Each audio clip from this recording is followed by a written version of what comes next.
Welcome to the Big Zo podcast. I am he is me. Yes, sir. It's your man, your boy, your guy, Mr. Mix, aka Lil Cousin. How are we doing this lovely, beautiful post 4th of July day? Yeah. Hope everything was good. Hope everything was good, man. Enough barbecue, fireworks. Yeah, hopefully y'all enjoyed your family, enjoyed your people. I know the reason for the 4th may be a little questionable because we have Juneteenth. Holla at your people. But, always appreciate a day off with your family. Enjoy that. Make sure that's a priority. Yes, sir. All right, let's get to it. You seen Kendrick's video? Yes, I did. Hey. Yes, I did. Hey. The video. Let's put the song to the side. The video, the visual, amazing. Phenomenal. The ending, I said, oh shit. Oh shit. Yo, I ain't. And I saw I don't know if you paid attention to the end credits, but he directed it. Mm-hmm. He I'm sure somebody. Him and what's my man's name? Who Drake has shouted out and Day Free. Okay. Okay. And that was on purpose. But for sure. That was on purpose. Like, everything that has been going on has been strategic. I don't think nothing was just like off the top of the dome or sporadic. I think everything was well planned. Mm-hmm. Everything was well organized. Mm-hmm. I think where because me personally, I had Drake winning. Okay. I think, but the between the concert and the video, for me, mm-hmm. switched it because it's almost like he did extra credit. It was like he had the grade, but then he was like, here goes some extra credit. Okay. And I'm just talking about from me. I know you are. I was like, all right, because the video, everything it symbolizes, that's the one thing, and I mean the only one thing I think Drake can't do is tap into the blackness. Even though he's black, we're not gonna do that. He's black. His pop's black. We seen it. We know the rules. But it's a certain element that culture he lacks. I'm not even gonna say culture because I'm gonna say black culture. That's okay, because our culture is it's so wide. It is. It is so wide. So to me, there's not a particular thing that symbolizes our culture. I don't. He doesn't have that. I'm gonna say what I think the problem is.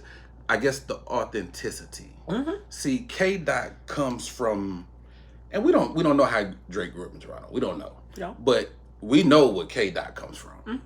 and we see the people that backs him. Mm-hmm. So it's more believable, whether it's true or not. It's just more the visual is just more believable. Mm-hmm. And I think that's the one thing Drake can't do is get us to believe that he has that type of pedigree or that type of culture. He's still dope. But that video symbolizes something. And honestly, what K-Dot did, dog, I don't even think it was more than just Drake. Drake was just the sacrificial lamb, if you will. For sure. Because if you listen to the song, yeah, Drake is the main target. Mm-hmm. But I think this nigga is talking about everybody who is not from LA with the hook. And if you in the song he mentioned it a couple of times, y'all don't care about LA. That's cool too. He ain't just talking about Drake. No. Drake love LA. Drake has business in LA. That is a shot at which these niggas is we quick to glaze. All of these East Coast media rap, hip hop personalities, mm-hmm. that's for y'all. Cause y'all don't mess with the West Coast. Ooh. Okay. They don't mess with the West Coast. And this is just my own theory. I got you. They don't mess with the West Coast. Okay. Don't think K. Dot don't know that. He's a student of the game. Yes, he is. He's a student of the game. Don't think. Look who his mentors are: Snoop, Dre, whoever else, Ice Cube, whoever the big dogs of the West Coast from the '90s on up to this present day. Those were the ones that were. Those are the ones who mentored him, dog. Mm-hmm. Even the ones we know and the ones we don't know. Mm-hmm. He's a student of the game. Right. He's aware of what the industry, how the industry feels about the West Coast. Mm-hmm. The Pac reference, Drake got the ring, but the Pac reference and them, y'all don't care about LA, y'all don't like LA. Hey, it's cool. We don't care about we don't care about that. Y'all ain't like us. That's out to y'all. But they don't. It go over your head. That was for y'all. Mm-hmm. Drake was just I have to make an example out of somebody, and it was perfectly planned because don't think he know how the industry feel about Drake. Yeah. But the thing is, the industry kind of needed Drake. Yeah. His run that he had, everything. So who can take him out? Nobody. Right. So when somebody comes and go, I'ma challenge him. Let's rally behind him and let's go. It was some of that too. Yeah.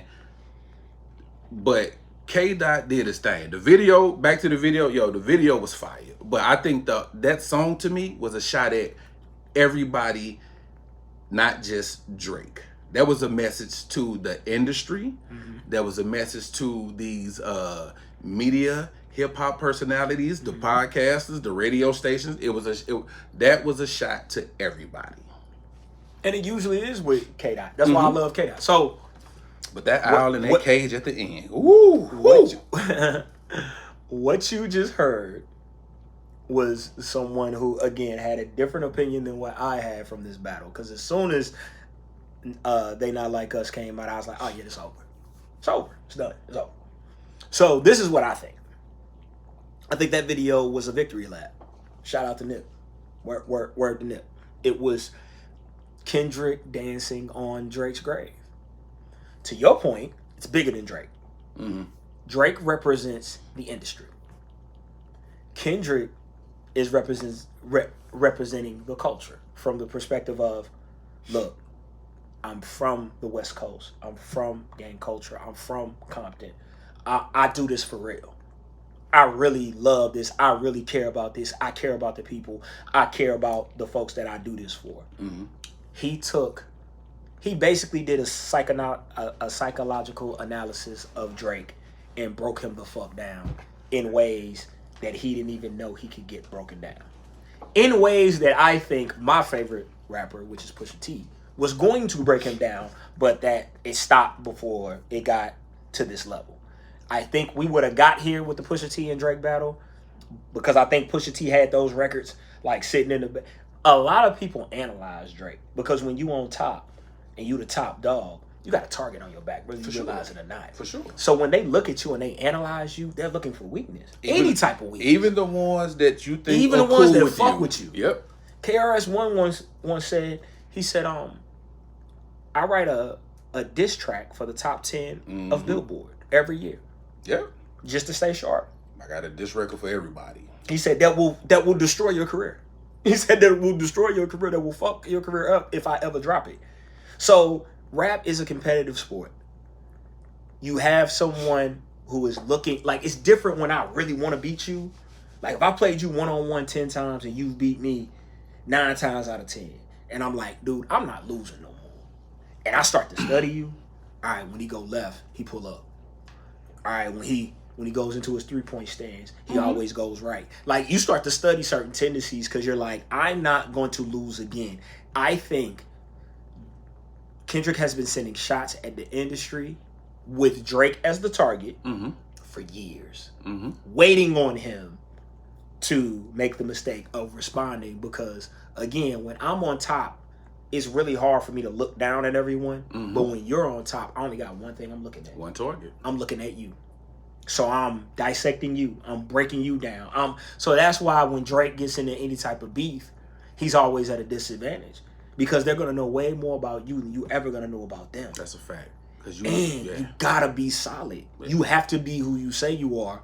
Because if someone can find an angle, especially in this game, they're gonna find an angle and they're gonna tear your ass apart. And that's exactly to me what K-Dot did. Now, all that being said, not gonna affect Drake in the slightest. Drake is gonna be the number one artist still. Yeah. Drake is gonna still have bops. Yeah. Drake is still gonna tour and sell out shows. Yeah. Drake is still gonna give you number one hits and number one records. Drake is still gonna be considered the GOAT to some people. But what this did do was it elevated Kendrick, and I think that 1,000. It needed to be because he's been this type of artist. Like, I've been on Kendrick for years, and I've been telling people what type of artist he is as far as his legacy, his skill set.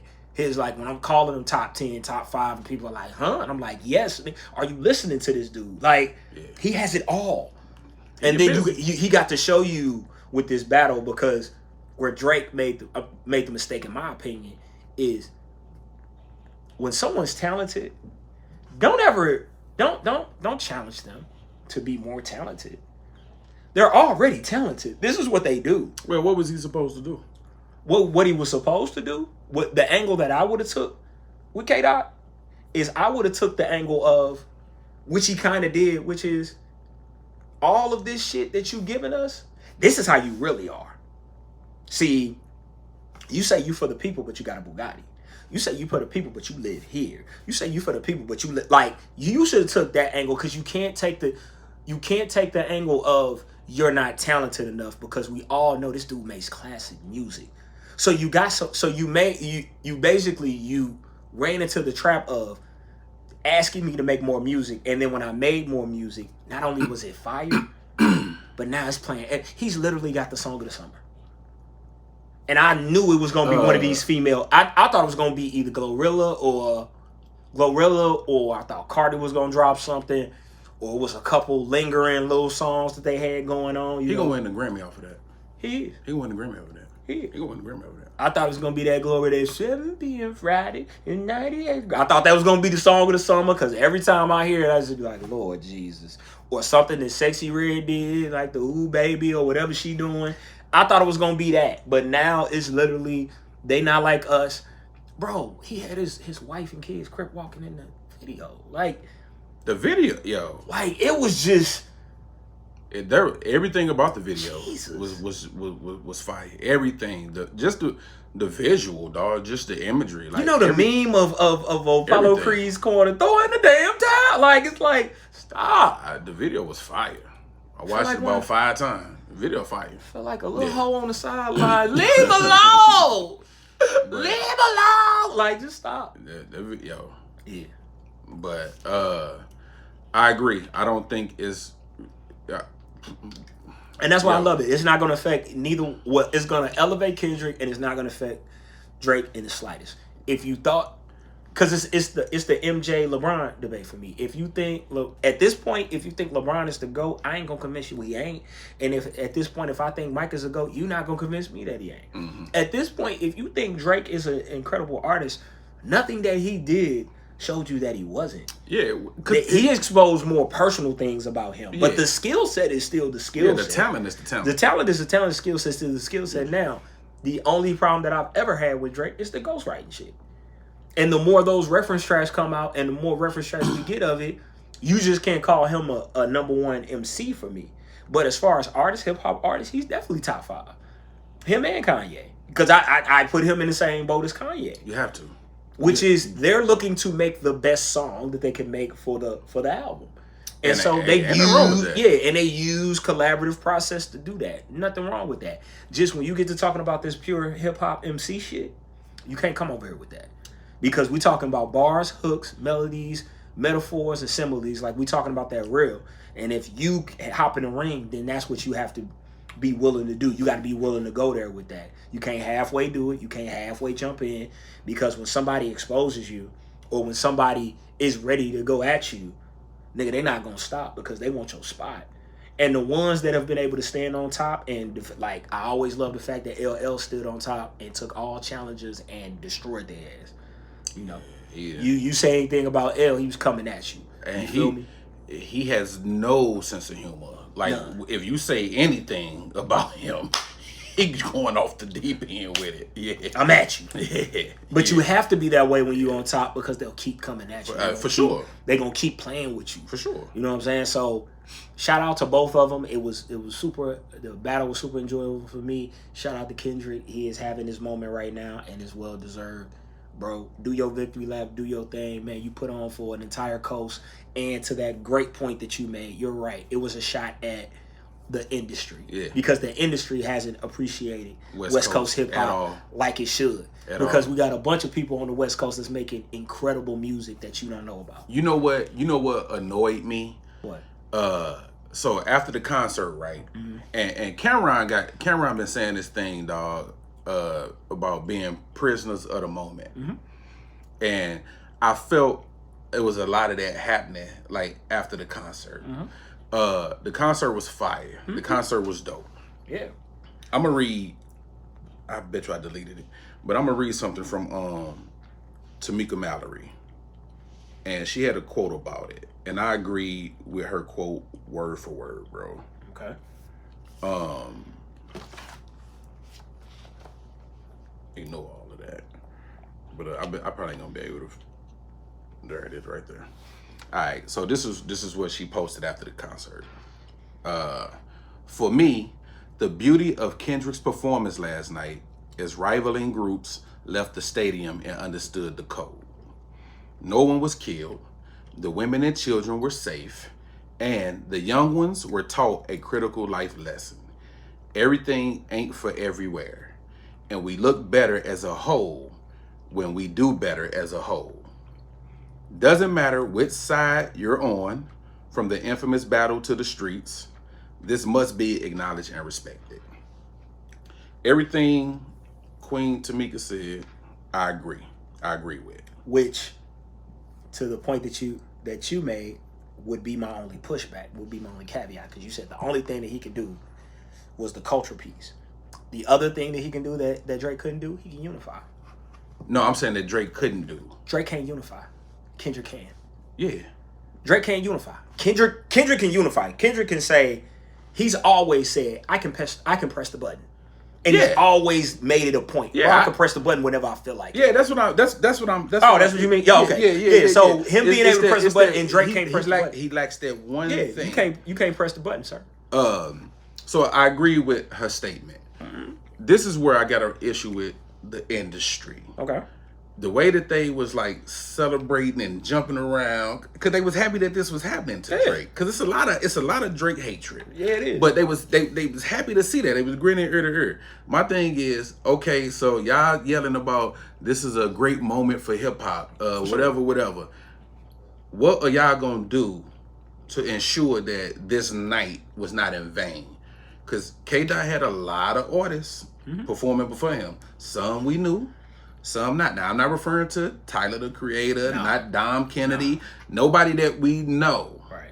But a lot of those guys that are, I'm going to say the local talent. Big hit. Yo, now, them cats, yeah. Or y'all going to give them the exposure? Or was it just, it was cool for the night, cool for the West Coast, let's get back to the East Coast bias, the whatever bias, and we get back to our regular scheduled program? Or y'all gonna start checking for those guys' record? Because I'm sure they got music out. I'm sure they got projects out. Or y'all gonna give it a first shake, listen to it, give it some spins, promote it, pump it, whatever it is that you need to do to bridge this gap. Or was it just cool for the moment? Now let's just go back to our lives. I get what you're saying, but if I'm the West Coast, this is what I would do. The West Coast, more so than anything, needs to take a page out of Texas's book. I was stationed down in San Antonio during the height of the Texas movement, like when Slim Thug, Paul Wall, Mike Jones, all them cats came to the national stage. Now, people had known about them forever in Texas.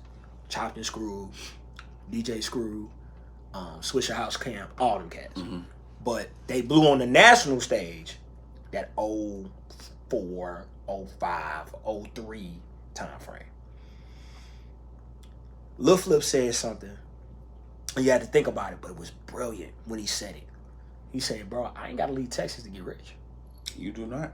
I can go do 2 shows in Austin. I'll go do a show in Galveston. I'll go do another 2-3 shows in San Antonio. And I'll go back to Houston. My state is big enough. I can go and do whatever I need to do within my state. Cali's the same way. Cali doesn't need anything and anybody.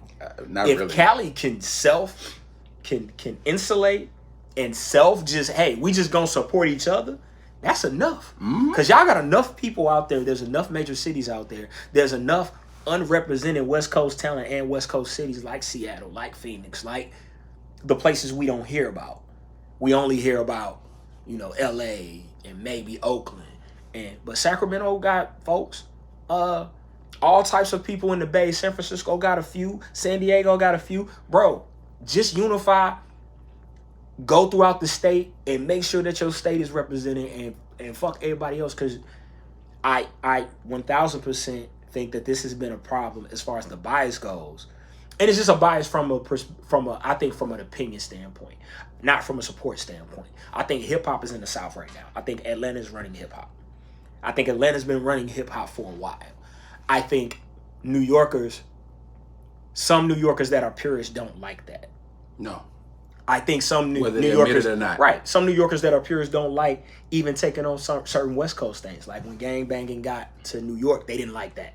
It was like, that's a West Coast thing. Like we don't do that out here because we are our own whatever. We the leaders. We lead the way. But that's not always the case in culture. Sometimes something comes along and it demands so much attention that you have to give it to it, and it's a movement. And I think what Kendrick did with this concert is he started a movement, and I think we're gonna see a lot more West Coast artists. I hope so. Unified and giving us more material and hopefully promoting more of the things that they have going on that coast, because I think both coasts in that realm do a bad job of not promoting what they got going on, and I think Atlanta does a great job, because when you go to Atlanta, you will hear Atlanta music for sure, all day, every day. For sure, while you running around, you hearing Atlanta music for sure. You go to Memphis, you hear Memphis music. Like the South has it, they figured that out for sure. When you come to our city, our town, our little venue, you gonna hear us. You gonna hear us. You go to the West Coast, I should hear not strictly West Coast, but I should hear some shit on the West Coast that I can't hear nowhere else. Same thing with the East Coast. And we got to start embracing that. And hopefully, to your point, they embrace the unity of it. They embrace the fact that they got the ball right now. And they got a lot of momentum. And they take it and run with it. Because if they do that, then this won't be in vain. Yeah. We'll see. And that's my thing. I don't want it to be in vain, dog. I hope that this leads to more exposure and more success.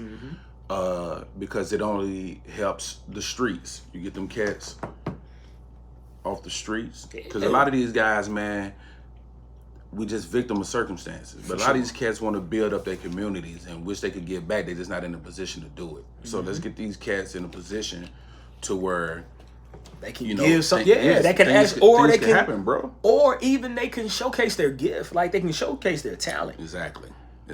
Question before we move on. Is who K-Dot is? Was that supposed to be the game? No, that was supposed to be who K-Dot is. Was supposed to be Kanye. Okay, well, when I'm saying, I get what you're saying. Reason, no. I get what you're saying from a reason. Like game was never going to, and this is the thing. I get exactly what you're saying, and this has always been my argument for Game. Game, you are never going to be him, because you're just not likable.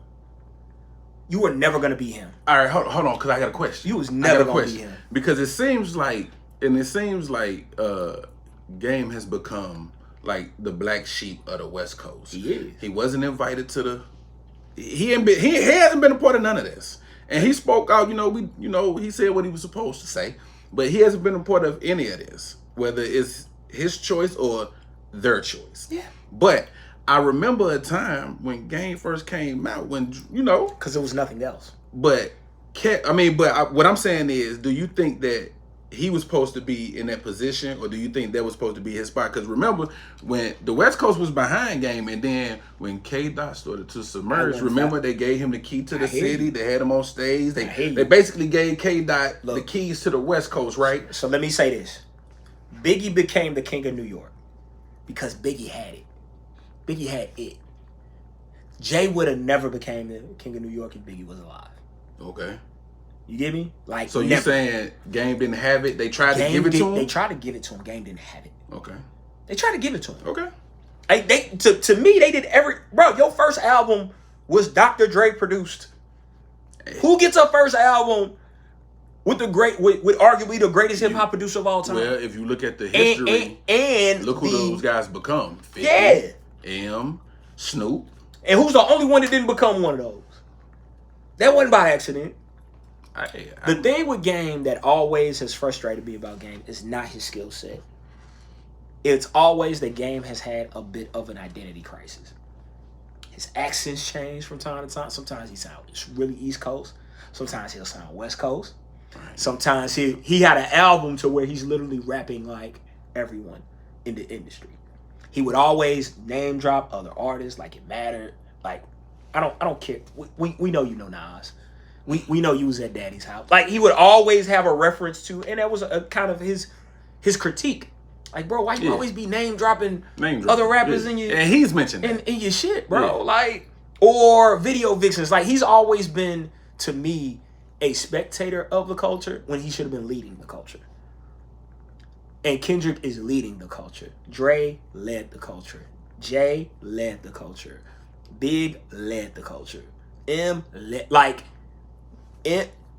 my knock on Game, even Snoop, my knock on Game is that he never led the culture. He was a part of the culture, and he was an important part of the culture. But, bro, you were the West Coast for a while. You should have been leading the culture because you were the West Coast. There was nobody doing what you was doing. Everybody looked up to you. And there was another one that was poised to do it, but he died, which was Nip. Nip was poised to do it. For sure. Because if Nip doesn't die, I don't think we get this I think Kendrick is Kendrick, but I don't think we get this Kendrick explosion because I think that lane is taken by Nip. It's like the butterfly effect. It is. Things had to happen. Things happen. Because again, you talking to someone who loves this culture and studies it. I study hip hop. So I'm looking at it and I'm like, why ain't Game? And I thought about it. Because he was left out of a lot of things, and he actually came up and he spoke on it and he talked about it, and he's like, yeah, you know, me and Dre. But why is that, Game? Why is that? Because you just do shit and get it. Like, I always look at the people that get into it with everyone. And I go, it can't be everybody else. It can't be everybody else. You know, I don't want to continue to drop names, but like, it's a podcaster out there who continues to fire his co-host. Like, it's the most popular podcast. Y'all can figure it out. We're not competing with them, so that's not a thing. But every time a co-host leaves, you just be looking like, it has to be him, bro. Because you can't just keep... Everybody can't be fucked up. And every time Gang gets into it or he gets left off of one of these things, he goes on one of these rants and he's like, yeah, they just don't like me. It's like, no, bro, you didn't play your position like you were supposed to. 48 Laws of Power, law number 1, never outshine the master. Law number 1, never outshine the master. You didn't follow law number 1. You know 50 is into that type of shit. You know he reads The Art of War. And like most of those high-level leaders, they read strategic books like that. That was never Game. Game was just popular and had a bunch of pub behind him. And he was just kind of going with the flow. And we thought, you not the one, bro. Because everybody else on the West Coast that was leading the West Coast had a general type of, even Suge. As wrong as Suge was, Suge had motherfuckers behind him following his lead. Like, they were following Suge. Right or wrong, they were following Suge. You know? Like, that's just something, that's just my opinion. Nah. Games never had that general lead, bro. Because you skills-wise, I rock with everything you said. 300 bars? I agree. Because he 300 bars? Oh, that nigga can rap. He'll rap you into a fucking table. He can cook. I was just wondering, dog, because that was just like that's something that I thought about, like, yo. But not just that, because a bunch of people have been thinking that. You ain't know. A bunch of people been thinking, why ain't Game? And I've been looking at it like, yeah, because he's never been. Okay. All right. Well. Shout out the Game. Shout out the Game. Real quick before we get into the stuff. one more thing surrounding the Drake and Kendrick thing. You see Rick Ross goofy ass in Canada. What are you doing? I know that just put a smile on you. Look at your face. You way too happy. That shit was hilarious. It was. I felt bad for the security dude. What are you doing? Fucking up. See too much. That's what he doing. Too much. See that type of stuff, too dog. Much. That's why people. That's why you're corny. What are you That's doing? Why you're corny. That's why people say That's that. Why you're corny. Like, what are you doing? You thought that you can. He's the king of Canada. Fuck that. That's not even what I'm mad at. That ain't what I'm mad at. Go ahead. What I'm mad at is you did it, right? Mm-hmm. So you knew it was gonna be a consequence. You wasn't ready for the consequence. You wasn't ready for the consequence. That's a no-go for me. You was not ready, and your peoples. If you walk in a crowd and say "fuck all these niggas on the south side," expect someone from the south side to beat the shit out, like to swing on you, and you need to be ready to fight. They got in your face, and you wasn't ready to fight, and you just stood there, and pushed your security off, like pushed them out, let them fight, and while you bagged up with K-Dot song playing, you think you finna get that off in his? See, like nobody wasn't going to approach you, but here's and then when they approach you, you surprised. But see, clout, bro. Yeah, clout. Hey, he thought he was gonna go there, perform, do whatever he did, and get that off, and then get back on his jet. But to your point, and flex about it. He didn't have shit to do with this. That's what I'm saying. We were not checking for. Bruh, you are just making a spectacle of yourself at this point. We're not checking for you. We don't give a fuck what you doing. Don't care. We didn't care. We wouldn't even known you were in Canada until you got swung on, bro. Wouldn't have known. It would have went off without a. Had that not happened, we wouldn't even know. Would have went off without it. It would have just went off without a cinch. We'd have just. Great. But I felt bad for the security guy. I didn't. That's what you signed up for. Yeah, That's what you signed up for, sir. What help at? You ought to help. What the help? You the help. I mean, what my team? You the team. Security. Hey, Security. Yo, my man got Snooky. Yo, do work. Yo, he either got to get in the gym and get some boxing lessons or some UFC, MMA. Because, bro, you took a knee while they just... There's people between me and my car, Snooky. I need to... He needs Snooky. You got to call Snooky, baby. Man. But... What are you, dog? That was just so. That was but so wasn't it on brand, to me, bro. But wasn't it on brand? It was. It didn't surprise me. It was on brand. It was like, look at this corny. Dog, I just shook my head. Look at this corny. I just shook my head. I just shook my head, bro. But all right. Anyway, we have a letter. Submitted. A friend of the show wishes to remain anonymous, and we will respect their wishes because. At the Biggest Old Podcast, we all about integrity and being in a safe space. Absolutely. We're going to judge you a little bit, but your secret is safe with us. Yeah, nah. All right, so it goes. I have a friend who's been chasing me for about 2.5 years now. Mm-hmm. Flirting with me for about 2.5 years now. Mm-hmm. He's separated and has not filed for divorce. Mm-hmm. They live together in separate areas of the house. That don't matter. The wife has an illness, and they have a child that is 12. Okay. He states that he has an agreement with his wife that they both can see other people, but do not bring them to the home, to the marital home. He states he has not filed for divorce due to her illness and wants to make sure she is insured for her medical condition. They have been separated now for 3 years. He works a lot and spends most of his free time with his child. He asks that I am patient with him. He wants to get to know me better and see where things go. My problem is he doesn't make time for me. Not even just an hour. His communication was limited, but it has improved the more we talk. Should I hang around and be patient because I do like him? Or should we just stay flirty friends? Sign, Anonymous. Now, let me add a little context to it. Go ahead. Because I had to reach out to her because this wasn't enough for me. Okay. So I asked her, have they been intimate? She said no intimacy. Okay.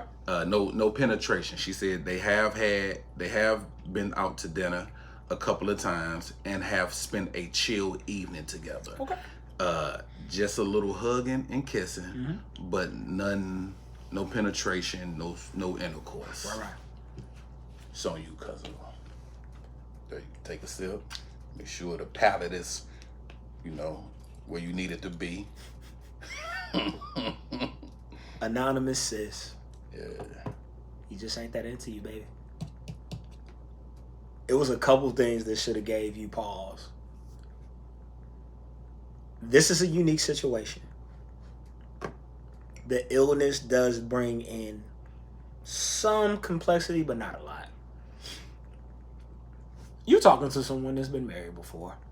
So I kind of understand the legalities and the interworkings of marriage. People separate all the time and live separate lives. All the time. So if you want to stay married for the insurance, you can. But you can go get an apartment. He can go get an apartment. Somebody can go get a place of residency of their own to call theirs and still be on paper. Now, question. Very married. What if they're not financially able to stand solo on their own yet? What if... Because, when you splitting bills or whatever, when you get single and have to go back out there, now it's back 100% just you.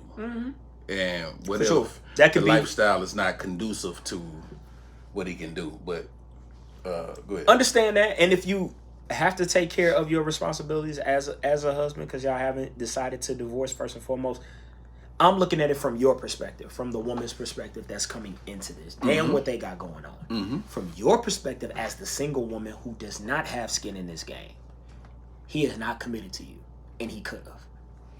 He has not made you or given you a title, and he could have. He is not giving you a reason why, because when I like someone or when men like someone that and it don't take 2.5, 3 years for me to tell you or show you or to react to you as far as me liking you. So what you are, sweetheart, you are a great time. You are easy to be around. You are accommodating, and he likes that. And he's going to keep you around because you are accommodating. You give him what he needs. You give him what he needs and what he wants. And for any woman that's listening to this, not even on some snitching on men shit, but you do realize that we're gonna do what we're allowed to do. So if you don't allow me, if I don't need to commit to you and you gonna stay, I'm not gonna commit to you. If I don't have to really put myself out there and really put in any work or really try and get to know you or really do any of those things and I can still have you, then I'm gonna do that shit. Because again, he's not trying to get to know you, he knows you. He knows enough about you to where he was comfortable enough to go on dates with you, to kiss you, to hug you, for y'all to be somewhat affectionate. He's playing with you. So you can do that flirty friend shit if you want to. I'm going to call it what it is. You're on the hook. And if you don't know what on the hook is, let me let you know what on the hook is. Talk to her. On the hook is when that person, and everybody has this person never really lets you go, but they never really commit to you either. So they just string your ass along as long as they can string you along. Buying their time. Because you're fun. There are certain things they like about you. There are certain things that they benefit from you, but they don't want to necessarily be with you. So because they don't want to be with you, they don't want to just tell you they don't want to be with you because they benefit from you. And as long as they benefit from you, they're going to continue to benefit from you until you set that boundary, put your foot down, and say, no. Either we have a commitment. I understand your situation. I respect your situation. And as a friend, I will be here for you. But we can't fuck around like that. Yeah. Because you going to get your feelings and emotions involved, and he's not. And you going to get your heart broke, and he's going to move the fuck on. And that's just what it is. And understand something. When I say he getting what he want, now, I'm just going by what she's saying. Yeah, we only going off of what we've been told, the information that we have. She said there was no sexual nothing. Right. It was just a little hugging and kissing. when I say he's getting what he's want, it's not necessarily sex. Women, y'all gotta stop thinking that sex is like the only thing. Dudes will I don't want to say what. Dudes will waste your time or take up your time just on the strength of you may be stroking his ego. Yeah. He may not be getting his ego stroked at the crib. He may not be getting good conversation at the crib. Yeah. He may be getting ignored or neglected or whatever. Now his wife is sick, so I don't know the situation, but let's just say the illness is to the point where she's not able. She's a shell of herself. Mm-hmm. So now he's missing that wellness, that healthy woman that he's used to. For sure. So now he's going to you for the comfort, for the mental assurance, for the self-esteem boost, for all of that ego stroking and pride promoting and all of that. Mm-hmm. So it doesn't necessarily have to be about sex. Now we gonna take it if you giving it, but for the most part, it's not always about the sex, bro. That's just what gets highlighted. Yes. Is the infidelity part. Yeah. But there are many and plenty of other reasons that men and women step out on a significant other, and it's not about just having sex all the time, bro. Not at all.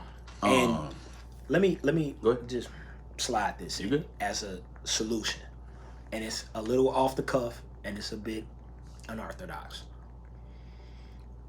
Let's say you believe everything he said. Let's say you believe that his wife is sick. You believe that it's a financial strain. You believe that they're together because of the sickness and because of the insurance and all of that. Have a conversation with you, him, and the wife. Let her tell you. Then y'all decide if that's something y'all want to do. So you saying Shirley should go talk to Barbara? Absolutely. Right. Because apparently Barbara said it was cool for Shirley to do. So if that's the case, let's verify. Yeah. Let's sit down. Let's have some seats. Yeah. Let's talk. Right. He said that. He said you. I see what you did there. He did. That's what he said. He did. So you're not being married. Are you with that? He said. Because he said it. Because are you with that? Is this something that? Because what ground rules do we need? Because if she said it. Because if she said it, then what's the hold up? What's the problem? Because let me. She with the shits. Can I cook for a minute? Cook, brother. Man. Tell you something. When a man likes you, come on. When a man is serious about you, come on. He not gonna play when it comes to you, man. What I need to do to make this happen by any means necessary. What I gotta do? I don't know disrespect about what I'm about to say. I don't give a damn if she's sick. If I'm feeling you, nothing is gonna get in the way of my happiness. I'm gonna figure this thing out. Yeah. I'm gonna figure out how to do both. I got to tend to her and take her, hold her down. But I still need to get to this joy that I need to have in my life. Come on. So, if he really was about you, he would have been made arrangements. And I'm gonna piggyback off what you said. Yo, if we separated, I'm not trying to be in the same vicinity as you. Right. I need to be able to be comfortable and move freely and do my thing. Absolutely. I don't want to have to tap dance around you. And it's unhealthy. It's unhealthy. And the shit is just downright exhausting and draining. Yeah. So if he was really about that business, yo, my man would make a way, because action speaks louder than words. Yeah, they do. And most men are about action. About that action, boss. Especially when it comes to something that they're interested in and something that they want. Come on. We don't play. So he ain't, me reading what she submitted, he not, like you said, yo, you on the hook. My man just buying his time. On the hook. Whatever it is that he's getting from you is enough, because he's doing just enough. Yo, we gonna give the minimum effort if we can get the most. That's just automatic. That's just how we wired. If we don't have to work for it, we're not gonna do it. Nope. We're not gonna do it, because why? What I need to do that for if you just gonna give it to me? Y'all would be disgusted at the shit that men won't do if y'all didn't exist. It'd be a lot of shit that just wouldn't happen. So, to each his own. You can hang around if you want. Maybe you cool with the way it is. But if you're looking for more, he ain't the one. He ain't the one. But so, hey, friends of the show, feel free, chime in, comment, let us know what's up. Yeah. And if you have anything that you would like to submit and have shared, discuss, whether it be anonymous or you want to shout out, yo, inbox Cuzzo or inbox me, and we'll get it cracking. And we'll get it done. Speaking of which, we had another question. Oh, you got something? Yeah, I got something. Dope. That was submitted. Now I don't have the IG name and or the what's your name. It was somewhere in my messages. We get a lot of messages. Just saying. So I'm just gonna paraphrase the question, and then because I'm gonna go. So the question was more of a general question, right? So it was from one of our female viewers, and they were asking, why is it, in general, difficult for men to show emotion? Why do we suppress? We're not as emotional with our women as we should be, some of us. Why do you think that is? Okay. This is an age-old question, bro. It is. I'm gonna get personal. Okay. And then I'm gonna get general. Okay. I do general first. Okay. Now I'm gonna do personal first. For me, I've gotten a lot better at opening up and expressing my emotions and my feelings. Mostly due to me becoming a father. My son really kind of made me get into, softened me up a little bit, if you will, you know. Because my thing is I have to be an example to him. So I can't be telling him it's okay to cry, it's okay to this, and it's all right to show this. And I'm walking around like I'm ice cold, you know what I mean? So I had to, that's something that I had to work on. Usually, man, men struggle with that because it's a pride and ego thing. Yeah. Because the world expects us to be a certain way. So, and then a lot of it is part of how we were raised and how we were taught. We talked about it last week about unlearning and undoing all that shit that was instilled in us as kids. For sure. So how many times did you hear boys don't cry? How many times did you hear walk it off when you was like hurt or something? You know what I'm saying? Or man, don't trip off. You might been in your feelings about a little girl or something. Man, you too young for all that, man. Hey, whatever. Nah, nigga, I'm hurting. Yeah, beating with a damn baseball. Whoa, don't cry. You better not cry. Fuck you want me to do? It was 80 miles an hour. Hit me in the head. So I think a lot of that, man, it keeps us uncertain. And then a lot of us, which we would never admit, we not with if you with somebody or you never been around somebody that made you feel safe and comfortable. You have to be exposed. You can't speak on something you know nothing about. Right. So if you never been exposed to, we're just gonna use women. If you never been exposed to a woman who was tender with you, who genuinely cared for you, who genuinely was just about you, there was no judgment. They really was in tune with you and was concerned about your well-being and was about you. Then you don't understand what it feels. You don't understand what it feel like to be in a safe space. And a lot of us has never been in those situations or those predicaments, dog. So we don't know how to convey our feelings on a sensitive level. Right. It usually comes out in a macho kind of aggressive kind of way. So a lot of us need to learn how to be a little softer, and it's okay. It doesn't make you less of a man. Don't make you no punk, dog. It just makes you more mature. You have to evolve, especially if you're gonna be dealing with people. So I think a lot of us, man, we haven't been exposed to those type of environments, man, to where we can do that. And then, like I said, a lot of it is ego and pride driven. We don't want to be deemed a certain way, man, because if nothing hurt worse, dog, than being in love with somebody that don't respect you. And I don't mean being disrespectful. No, just don't respect you. Yeah. Because there's a difference between being disrespectful and not being respected. Yeah. And a lot of cats are with women who don't respect them. So you can't share your feelings. Nope. Because that's not a person you feel like you can go to. Nope. Because if you go to her, 9 times out of 10, she may be looking at you, but she thinking like this. I'm supposed to be in love with him. So a lot of times, man, it's the fear of how we're gonna be viewed. Because Man, it's like you alley-ooped it to me. Threw that bitch up. I'm finna LeBron James. I was just about to say Bronny Jr. to Daddy. I don't like the pause. To LeBron. Go ahead. I might have to take that out. No, you don't. Oh, I'm a kid. You better keep that motherfucker in there. No diddy. Yeah, fact. Anywho. Yeah. That's alley-oop. To the point that you just made, which was uberly important, which I think the job of spouse is counterintuitive to the role of partner. Leader and toxic leadership. Toxic leadership is how we view leadership and we think leaders should act, not how they actually should be. We think they should.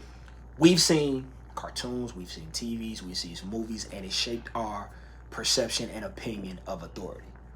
We think that authority should be authoritative. I should be able to tell you what to do. Yeah, no. We grown. Mm-hmm. You should be able to inspire me. You should be able to communicate with me. You should be able to get me to do the things. Motivate me to do those things. You don't have to basically beat me down to do those things.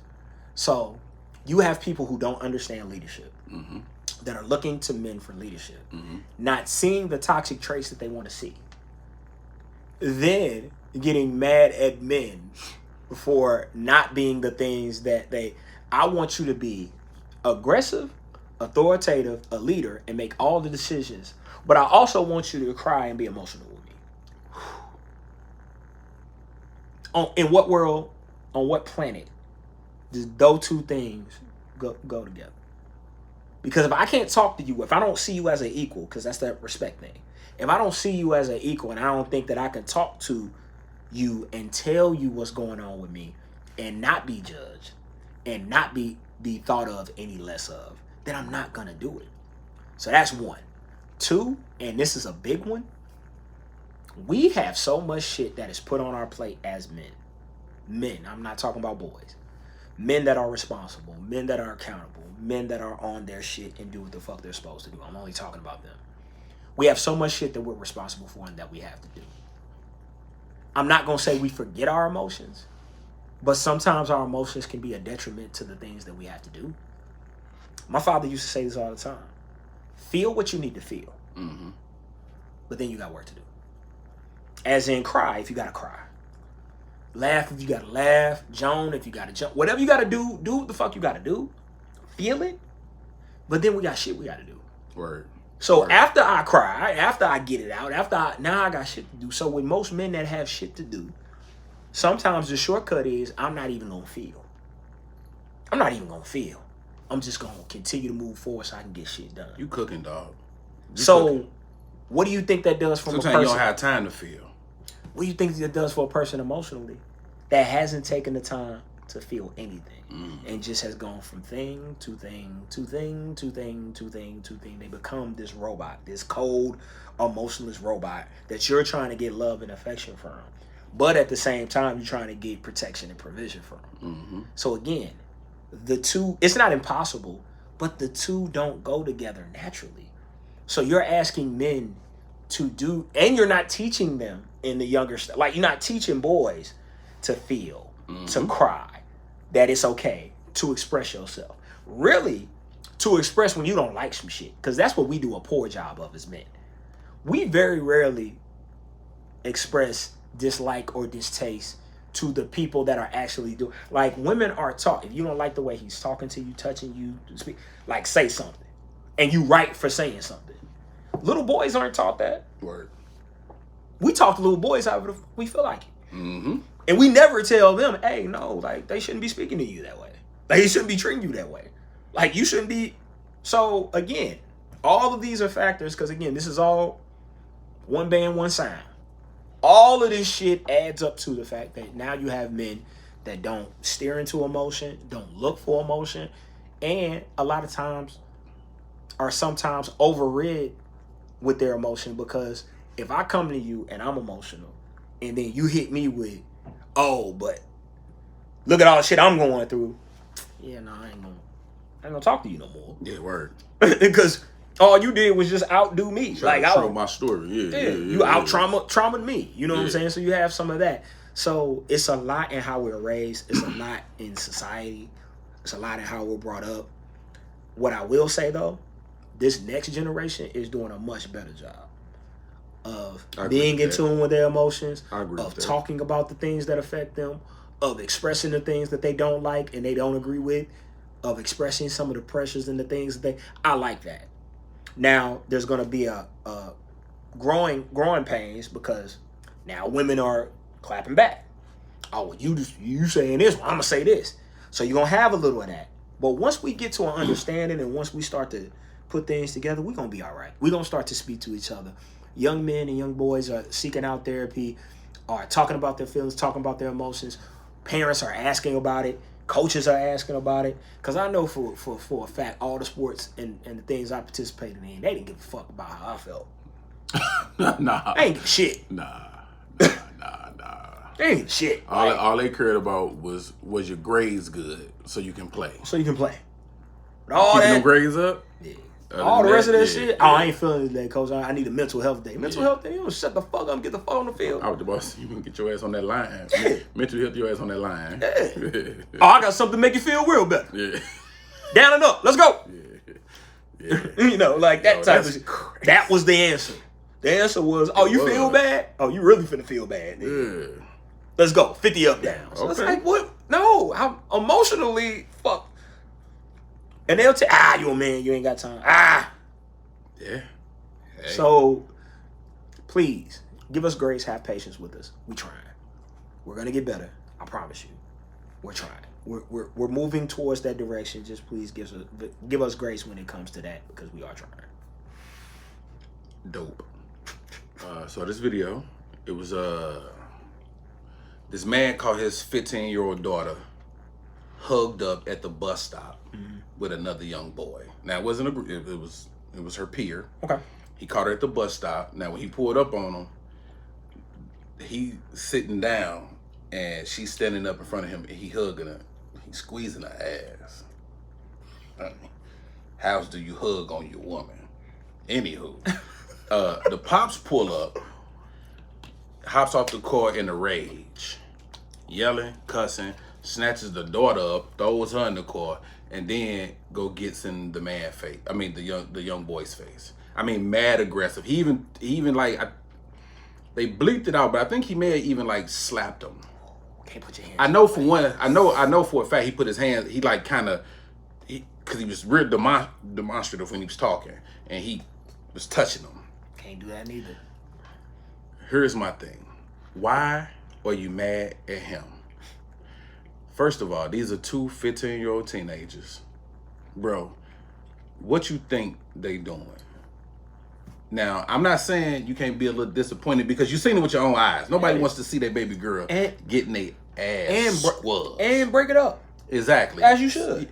But all that extra rah-rah, you're doing too much. Because, for one, what's the point? You think you putting fear in his heart? You think you discouraging her? If anything, hey, you was a kid at one. If they tell you ain't gonna do something, what you gonna do? You gonna find a way to do it.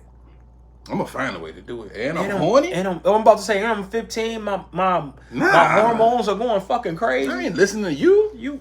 Nah. So the question was like, yo, do you think he overreacted? I was like, hell yeah. Yeah. And so I got in the comments, and some people was like, nah, because if that was my bro reacting like that. I'm not saying my man wasn't wrong for having an attitude or breaking it up like breaking it up, but that is somebody else's child. But getting in that young boy's face, somebody aggressive like that. Now, what happens when he goes and tell whoever, hey, this grown man was, well, what you do? He caught me hugging on his daughter. Now I'm coming to see you. Yeah. My son can't come home and go, this grown man put his hands on me because he saw me hugging on his daughter. Yeah. Did the daughter want you to hug on her? Yeah, that's my. Say less, because now it's an issue. Yeah, it's an issue. Yeah, and it should be. And it should be. And I get it. I get it. As men, again, that protect thing, bro. That protect thing is just there. That protect thing. I'm thinking about my niece. I see that with my niece. But you can only do so much. You can only do so much. And you gotta realize again, they're 15. 15, They're dog. 15. And at 15, what was you doing? What was you on? What was you trying to do? How many mistakes did you make? How many times did you sneak out? How many people had to correct you? Like, we forget sometimes that we was kids too. And then we hold these kids to a standard that we don't hold our fucking selves to. Yeah. Break it up. Move the fuck on. Talk to your daughter. That's it. Because your daughter is the person that can control who puts their hands on her or who doesn't. Because to your point, the only questions I got is, was it consensual? That's it. Sweetheart, please don't do that in public. It gives a very bad perception. That's all you can If do. y'all want to do that in private, that's one thing. What I would encourage is that just know your worth. Know your self-worth. Don't be pressured in anything. Only do what you're comfortable doing. And only do it at the time that you're comfortable doing it. That's it. And if at any time somebody makes you feel uncomfortable, day, night, 24/7, 365, you give Pops a call and I'm on the way. Now I'm getting involved. Now I'm active. Yeah. But give your kid the tools. Give them the tools. They did something wrong. Now I'm gonna react for them or overreact for them. Cause you embarrassed her. So you think it ended right there? Hell no. Nah. If if that's my son or my. I gotta see you, sir. Yeah. And just between them two, you think you done scared him off? You think he finna stop dealing with her? No. He gonna see her at school. Mm-hmm. He gonna see her on social media. Yes. Bro, ain't nothing you can do. No. But just talk to her and hope for the best. Talk to her. Talk to the boys. Hope for the best. Give them the game. That's And all you can do. That's all you can do, bro. Because they're doing what they're naturally supposed to do. Yep. Yep. And it's just I think I still had a video. I'm gonna show it to you. My man was just way aggressive, dog. Oh. Did you know Martin was supposed to be in Rush Hour? Yes. Jackie Chan originally reached out to him, but he said I saw that. the money wasn't enough. Yeah. You know how much Chris Tucker got paid for that? Yeah. Now we're going back to the 90s. Yeah. Chris Tucker got $20 million for those. He did. If that wasn't enough for Martin, and we talking about Martin back in the, We talking about Mark there. what was his asking price? It should have been 30 or 40. Whoo! And he wasn't joking. He said it wasn't enough. And Tucker got $20 million. What was my man asking? Bro, for? this is of Def Jam, Martin. No. Let's not get it confused. He deserved whatever the number was. He deserved it because we're talking about in the 90s. Who's hotter than fish grease? Who ran the 90s? Yeah, he's hotter than fish grease, y'all. So I'm just curious to what that number was. Had to be. Had to be 30. I'm just, and this the 90s. Yeah, had to be 30. Or like a 3-picture deal for like $100 million. I'm just curious to know what that number was. For him to say 20 isn't enough. Mm-hmm. And another fun fact. If you haven't seen it, Axel Foley is out on Netflix. I watched it. I will not spoil it. They didn't fuck up the franchise. I'll give you that. There we go. They didn't fuck up the franchise. There we go. Good watch. They didn't fuck up the franchise. There we go. Give it a watch. I thoroughly enjoyed it. Yeah. I love Eddie Murphy. It was good seeing him. I thought it was good for the times. I enjoyed it. I liked that they, the appearances, they stuck to the script as much as possible. Mm-hmm. They didn't do nothing crazy. They kept it. They stayed in their lane. Fun fact. And I thought it was dope. But Martin's daughter, I think Eddie's daughter and Martin's son were dating. Mm-hmm. So that was kind of cool. Yeah. It was cool. They was joking around about who was gonna pay for the wedding. Yeah. Because they were like, nah, don't the bride, the father of the bride supposed to pay? But yeah. So I was just like, yo, what was the bag? He was shit. Yes, sir. Yes, sir. Right. So a woman was having a birthday party. Okay. And she invited her ex to the party. Okay. Now she's there with her current guy. The ex is there and he's comfortable. So my man, the current guy, gets upset. Okay. And takes his gifts and tries to leave. She's not trying to stop him from leaving and pleading with him.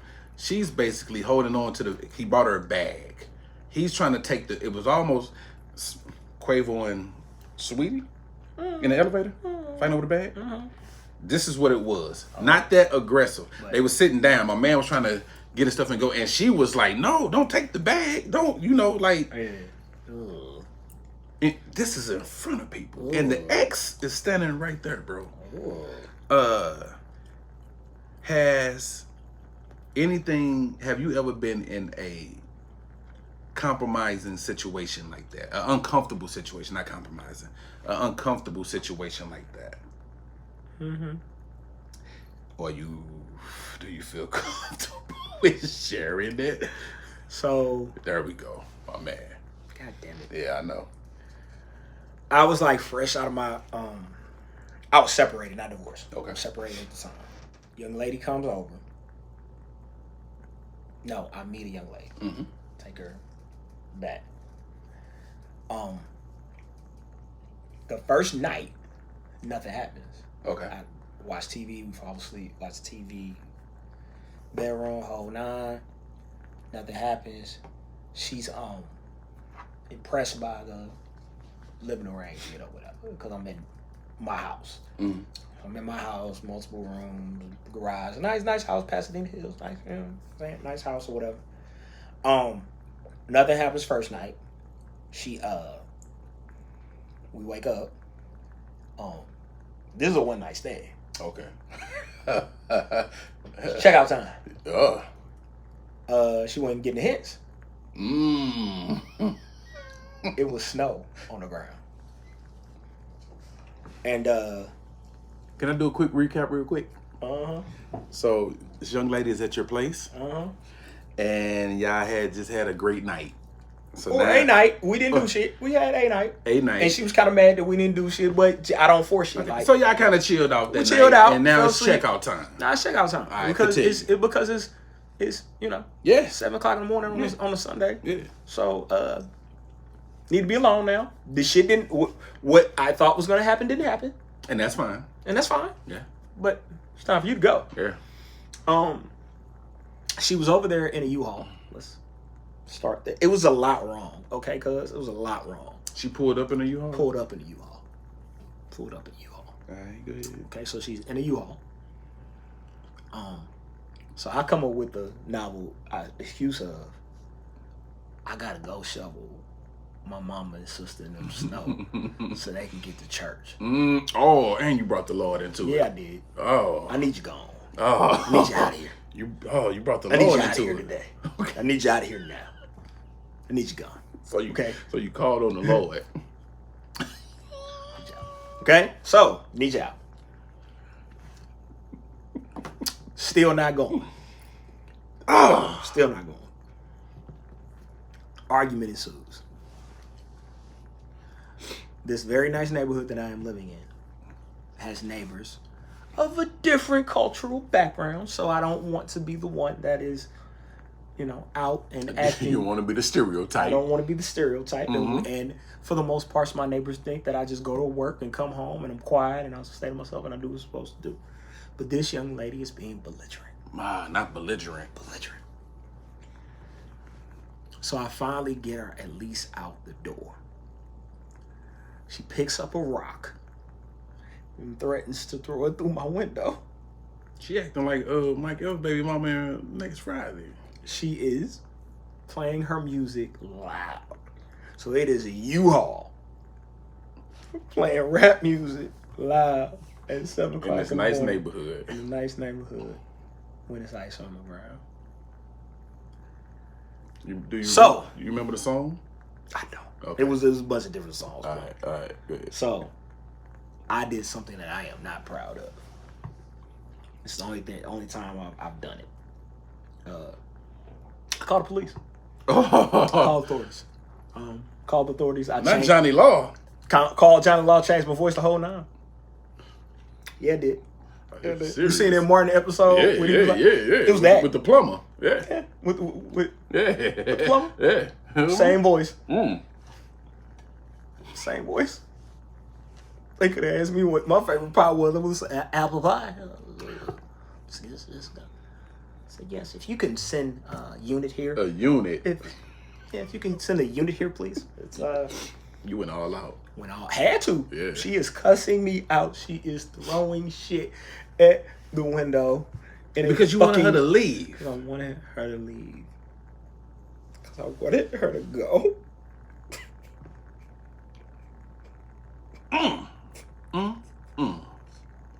And it was just so awkward because you on the phone. You seen the other one, the dude got the... I am watching her throw shit. So then she pulls off and gets into a fucking accident at the end of the goddamn street. So when the police come, you can't be with somebody like that. Man. Go ahead. And when the police do pull up, they get her ass together or whatever. But yeah, that was embarrassing, awkward. It was a situation that I blame myself. Mm-hmm. You just can't be taking randoms home. Yeah. You be taking randoms home. But when somebody puts you in a situation to where it's just awkward like that, like sometimes you just gotta, you get out of character. Because if anybody knows anything about me, police ain't people I call. I call them like, hell, I ain't gonna call the phone. Nah, ain't no But need. I wasn't gonna call, my sister anything on that because I'm wrong in this one. I'm wrong in this one because you do gotta go. Right. And I just need you to leave. Like, so I need you to was wrong for us, like your lack of honesty. Yeah, Okay. you can't lie to a motherfucker like that. Like the whole night. No, I get you. You can't lie. But she was really trying to, oh no, just go to church and when you come back, I'll be here. No, you will not. You will leave this residence when I leave this residence. Because to the point, the house is really nice. Okay? It's a really nice house. All right? 4 bedrooms, 2.5 baths. And where she come from? The trenches, baby. All right. The trenches. All right. Trenches, baby. Well, see, that's why context is key. The trenches. I kind of understand why she don't want to get up out of there. I do too. She don't want to go back. Hey, it's nice in here. It's all right. Who went free? And it's just you in here? You got She hot. said that like 3 times. It's just you in here? You got hot and cold water? Yeah, it's just you? By yourself? Yeah. When they start doing that? You don't live with somebody? Yeah. Mm-hmm. It's a plan. Yeah, she started planning. Oh, yeah. She was in the living room. I'm gonna put that there. I'm gonna put that. Mm-hmm. Yeah, you gotta go. Yeah, you gotta get the fuck out of here. Go. You gotta get out of here. I don't like your energy. Out. Get out. And she like, I will call the people on you. You go get the fuck out. What are you doing? How you? It's the slow point. Towards the door.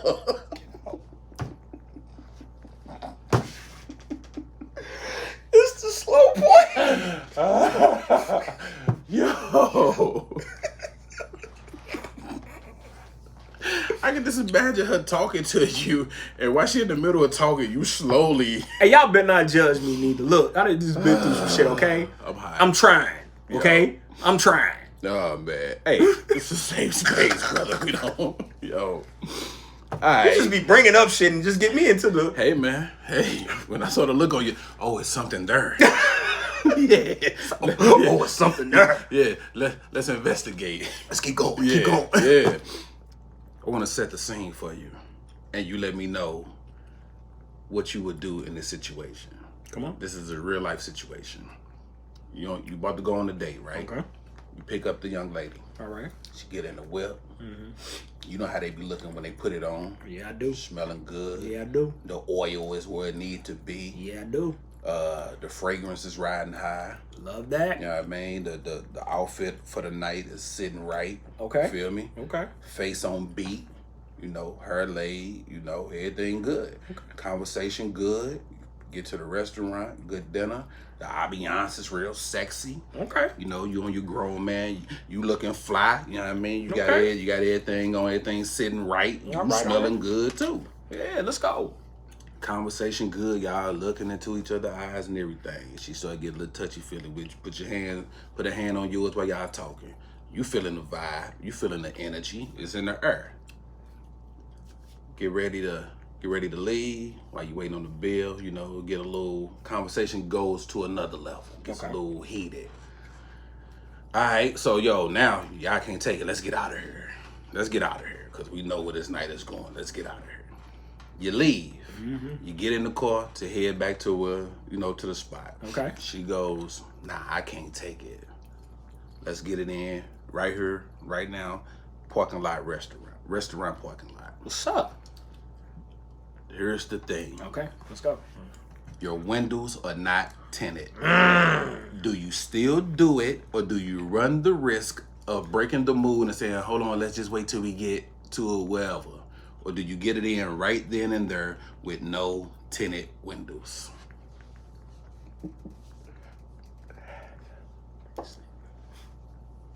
Asking the wrong nigga.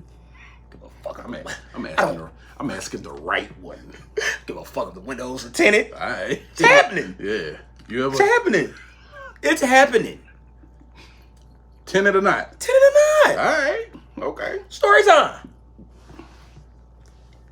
I'm good at what I do. Yeah. Bunch of relationships I'm back. good at what I do. Bunch of relationships back. This very scenario happened to me. Lay it on. It was a is that a Seabreeze? What's the Chrysler? Sebring.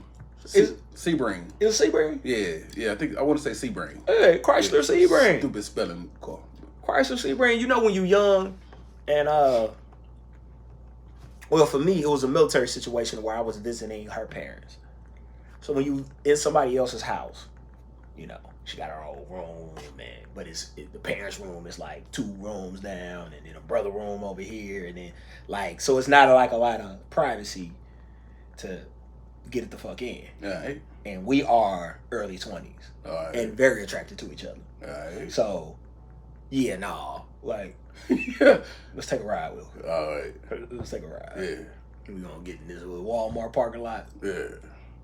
Man, look to your left, look to your right. Yeah. Let's get this past seat. Right. Lower the seat down. Let's get it the fuck in. Like, let's go. Like, and it was secluded, but it's cars that rolled past. It was a couple that slowly just was like Walmart parking lot, right? Yeah, it was Walmart parking lot. Walmart stay crowded. Yeah. It was Walmart parking lot, but it was like secluded, like back area. But these windows were not tinted. All right. Hey, when it's time to go, it's time to go. I ain't mad at you. When it's time to go, it's time to go. And if you say the right shit, then we're going right now. And I think that spontaneity, I think that excitement, I think that keeps your relationship fresh too. When you can look at your partner or look at the person you with and just go, I want you right now. Yeah. And react to it. And I do agree that sometimes when you are feeling that way and somebody's like, no, it can kind of fuck with you a little bit. Now with women, y'all are hit the no. Okay. Like, so it's different. Like sometimes you just gotta, but when you get the hard, like, you know, when you get that no and it's like, it's a real no. Yeah, it's like, no. It's like, damn, like, I just want it. Like, you could have. Just put the tip in. Hey, could have tooted that motherfucker up. I just want to tip you a little bit. Yeah. Because I am notorious for if you get right before the date, might not be no date. You get right before the date. You get right before the date. You walk out that motherfucker and I'm looking at you like, yo. Oh yeah, all that shit gotta come off. Like, we about to fuck this up. Now, I'm gonna change the dynamic because the scenario I was referring to was just like a date. But I want to go back to what you said. I don't think dudes understand, watching your woman get dressed so y'all can go out. It's erotic, brother.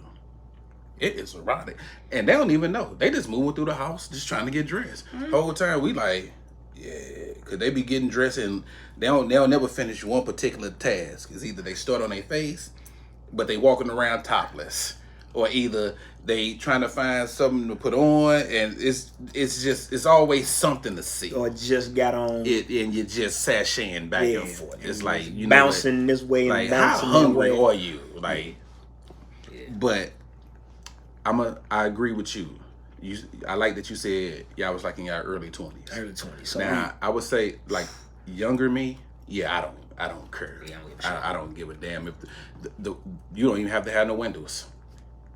But older me, I had police pull up on me before, so I don't want to. Yeah, that's. And it's something to explain. That's some scary shit. But I done had some experiences in some places and some bunkers in Iraq. It was was what it was. Older me, nah, no way. Was but yeah, younger me, for sure, we can make that. Again, if this is my person, a random chick, nah, like you ain't finna just have me out here randomly. You know what I mean? Yeah. But like my girl, and I know what it is, and it's let's get it in. Like I ain't gonna tell you no. I might not tell you. The most you may get from me is not right now, but you will never get. I know, a flat out no. Like I can't.